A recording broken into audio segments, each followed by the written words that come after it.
আসসালামু আলাইকুম প্রিয় দেশবাসী, আশা করি সবাই ভালো আছেন। বাংলাদেশ জামাতে ইসলাম জিন্দাবাদ জিন্দাবাদ।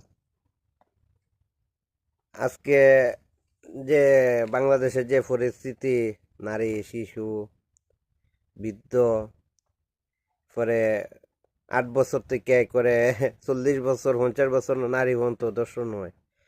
তা আমার কাছে এতটুকুই লাগে,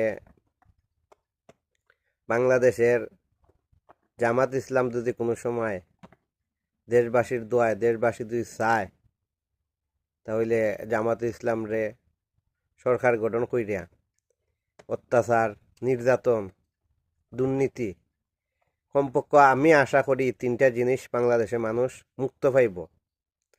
নাইলে আর যে কোনো দলই যদি রাষ্ট্র ক্ষমতা যাক, এগুলার থেকে বাংলাদেশের মানুষ কোনো সময় মুক্ত পাইতো না। তা আমি আপনাদের কাছে জামাত ইসলামের পক্ষ